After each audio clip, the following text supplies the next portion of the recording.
క్లూటుడే news కి స్వాగతం. వికారాబాద్ జిల్లా దుద్యాల మండలం కుదురుమల్ల గ్రామంలో పాఠశాల విద్యార్థులకి వివిధ రకాల భద్రతా అంశాలపై అవగాహన కల్పించారు. ఈ సందర్భంగా గ్రామంలో ర్యాలీ నిర్వహించారు. ఈ కార్యక్రమానికి ముఖ్య అతిథిగా హాజరైన డీఎస్పీ శంకర్ మాట్లాడారు. డ్రగ్స్ రహిత తెలంగాణ మనందరి ధ్యేయమన్నారు. విద్యార్థులకు, యువతకు డ్రగ్స్, గంజాయి వంటి మత్తు పదార్థాల దుష్ప్రభావాలు, వాటి నియంత్రణపై సమగ్ర అవగాహన కల్పించారు. ఎవరైనా గంజాయి, డ్రగ్స్ అక్రమ రవాణా, విక్రయం లేదా వినియోగం చేస్తూ కనిపించినట్లయితే 1908 టోల్ ఫ్రీ నంబర్ లేదా డయల్ 100కు వెంటనే సమాచారం అందించాలని కోరారు. ఈ కార్యక్రమంలో సర్పంచ్ లాలప, దుద్యాల ఎస్ఐ శ్రీశైలం, ప్రధాన ఉపాధ్యాయులు పూర్ణచంద్రరావు, పాఠశాల విద్యార్థులు తదితరులు పాల్గొన్నారు.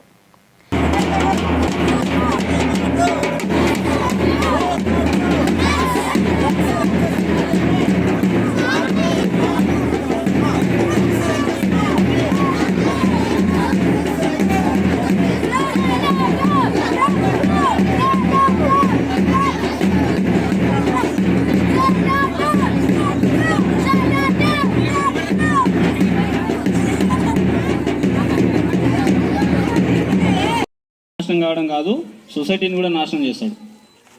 వన్ ఫ్యామిలీ కూడా నాశనం అవుతుంది. వన్ ఆరోగ్యం, వన్ మైండ్, వన్ రిప్యుటేషన్, సొసైటీలో గౌరవం అన్నీ పోతాయి. ఒకసారి డ్రగ్స్కి అలవాటు పడ్డాడంటే వాడు మళ్ళీ రికవర్ కావడానికి సంవత్సరాలు పడుతుంది. అంత ఈజీ కాదు. వన్ లైఫ్ స్పాయిల్ అయినట్టే. సో ఎవరన్నా పిల్లలు అట్లా ఇక్కడ ఎవరు లేరు, పెద్ద వయసులో అంతా స్కూల్ పిల్లలే ఉన్నారు. అలాంటి స్టూడెంట్స్ ఎక్కువగా అడిక్ట్ అయ్యే ఛాన్సెస్ ఉంటాయి. ఇక్కడున్న చిన్నపిల్లలకి ఎవరికి కూడా అట్లాంటి అలవాటు ఉండదు. సో ప్రధానంగా ఈ ప్రోగ్రాం ఉద్దేశం ఏంటంటే పాడు చేయాలని ఉద్దేశంతో ఇప్పుడైతే ఈ కొత్తగా ఏంటంటే నార్కో టెర్రరిజం అని వచ్చింది. ఈ నార్కో టెర్రరిజం అంటే ఇండియా డెవలప్ అవుతున్న కంట్రీని పాడు చేయాలంటే డైరెక్ట్గా మనతో వాళ్ళు ఫైట్ చేయలేకే ఈ డ్రగ్స్ అనేది వాళ్ళు డ్రోన్స్ ద్వారా మన బోర్డర్లో డ్రోన్స్ గాల్లో ఎగిరి వచ్చి మన ఇండియా భూభాగంలో వదిలేస్తాయి. అట్లా మన దేశంలో కొంతమంది ఉంటారు చెడు వ్యక్తులు. వాళ్ళు ఏం చేస్తారు, వాళ్ళు తీసి పిల్లలకి స్కూళ్ళకి ఇట్లా పంపిస్తున్నారు.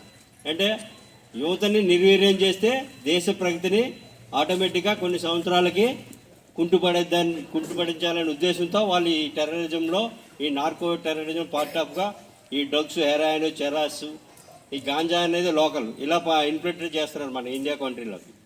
ఈ విధంగా ఒకప్పుడు పంజాబ్ రాష్ట్రం నెంబర్ 1 రాష్ట్రంగా ఉండేది, మీకు తెలిసే ఉంటుంది. అంటే దానికి 5 జీవనదులు, ప్రతి వ్యక్తి కూడా వ్యవసాయం చేసి ఫస్ట్గా వ్యవసాయం, ఆర్మీలో నెంబర్ 1 సోల్జర్గా అందరూ ఉండేవారు. కానీ వాళ్ళు పాకిస్తాన్కి బోర్డర్లో ఉన్న వాళ్ళందరినీ కూడా ఇప్పుడు వాళ్ళ యొక్క యువత అంతా నిర్వీర్యం అయిపోయింది. ఏంటంటే డ్రగ్స్, ప్రతి ఇంట్లో కూడా డ్రగ్స్, ఆ డ్రగ్స్ లీడ్స్ టు క్యాన్సర్. ప్రతి ఇంటి నుంచి ఒక క్యాన్సర్ పేషెంట్ ఉంటున్నాడు, లేకపోతే యువత అంతా ఒకటిద్దరు డ్రగ్స్కి అలవాటు పడ్డారు. అటువంటి దేశం అట్లా ఇలా రాష్ట్రం ఆ నెంబర్ 1 ఉన్న రాష్ట్రం ఇప్పుడు 20వ స్థానంకి వెళ్ళిపోయింది. ఇప్పుడు మనకు కూడా తెలంగాణలో మన 10th పొజిషన్లో ఉంది. కాబట్టి ఇటువంటి సిచ్యువేషన్ రాకూడదనే ఉద్దేశంతో మన సీఎం గారిని రేవంత్ రెడ్డి గారు 2023లో దీనికి ఒక స్పెషల్ ఆర్గనైజేషన్ ఉండాలని ఈగిల్ ఫోర్స్ని ఏర్పాటు చేయడం జరిగింది. అప్పటి నుంచి కూడా మేము 2023 నుంచి కూడా ఈ డ్రగ్స్ అనేదాన్ని హెరాయిన్, చెరాయిన్ పట్టుకోవడమే కాకుండా వాళ్ళు జైలు పంపించడం, అదే కాకుండా ఈ కేసులో ఇరుక్కుంటే వాళ్ళ యొక్క ఆస్తులు ఫ్రీజ్ చేయడం కాకుండా వాళ్ళని పీడీ యాక్ట్ కూడా పెట్టడం జరుగుతుంది. మామూలుగా బెయిల్కి వెళ్ళడం, బెయిల్ తీసుకొని లాయర్ బెయిల్ ఇవ్వడం అట్లా చెల్లదు. ఇందులో వాళ్ళు ఒకసారి అరెస్ట్ అయినట్టు 2 years లోపల ఉండాల్సిందే. అదే కాకుండా వాళ్ళ యొక్క ఆస్తులు కూడా ఫ్రీజ్ చేస్తాం. ఆ చాక్లెట్లో మత్తు పదార్థాలు ఉన్నాయి. ఆ చాక్లెట్స్ మీరు ఒకసారి తింటారు, 2 సార్లు తింటారు, 2 సార్లు తింటే 3వ సారి నుంచి నెక్స్ట్ డే మీకు అదే పాన్ షాప్కి వెళ్ళాలి, అదే చాక్లెట్ తినాలనిపిస్తుంది. మా దగ్గర ఉన్నాయి. మీరు మనం మహబూబ్నగర్లో ఇంకో జిల్లాలో చూసాం. పిల్లలు ఒక పాన్ షాప్లో పోతున్నారు, డైలీ అక్కడ సిగరెట్లు కొనుక్కుంటున్నారు, దాంతోపాటు గాంజా చాక్లెట్లు అమ్ముతున్నారు. ఎడిక్ట్ అయిపోతారు అన్నమాట. అది కాకుండా మీకేమైనా ఇన్ఫర్మేషన్ వస్తే మాది 1908 దానికి కాల్ చేయండి. అలాగే 100 కూడా మీరు కూడా ఇన్ఫర్మేషన్ ఇవ్వచ్చు. ఇలాగ మాకు ఆ పాప ఒక ఆమె ఇచ్చింది ఇన్ఫర్మేషన్. దానివల్ల చేయడం వల్ల 2 lakhs రూపాయలు, 2 lakhs క్యాష్ రివార్డ్ ఇవ్వడం జరిగింది మా డైరెక్టర్.